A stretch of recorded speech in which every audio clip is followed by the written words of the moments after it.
રાજકોટમાં સસ્તા અનાજના દુકાનદારોની હડતાળ છે। આજથી અનિશ્ચિત મુદતની હડતાળ પર ઉતર્યા છે। 20 પડતર માંગણીઓ પૂર્ણ ન થાય ત્યાં સુધી હડતાળ છે। ત્યારે રાજકોટના 700 દુકાનદારો હડતાળમાં જોડાયા હતા।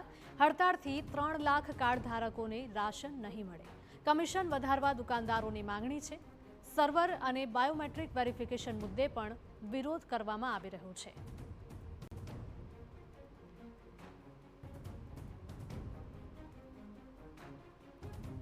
हड़ताल तात्कालिक करवामां नथी। छेल्ला 1 वर्षथी अमे सरकारने लेखिक रूबरू मळीने आज 20 मुद्दाना बाबत छे 20 मुद्दानी बाबत अनेकवार अमे करेली छे, पण छतां पण अत्यार सुधी अमने एक पण बाबतनी अमने प्रत्युत्तर मळ्यो नथी અને વારંવાર નવા નવા પરિપત્રોથી દુકાનદારોને હેરાન કરવામાં મુખ્ય મુદ્દામાં જોઈએ તો અમારે પહેલાં તો વળતરની બાબત છે। આ ગુજરાતની અંદર, આ દેશની અંદર જે સરકારમાં કામ કરતો જે વ્યક્તિ કર્મચારીને જે યોગ્ય વળતર આવે તો અમને પણ યોગ્ય વળતર કરવામાં આવે। જે 20,000 છે એમાં 30,000 કરી દેવામાં આવે।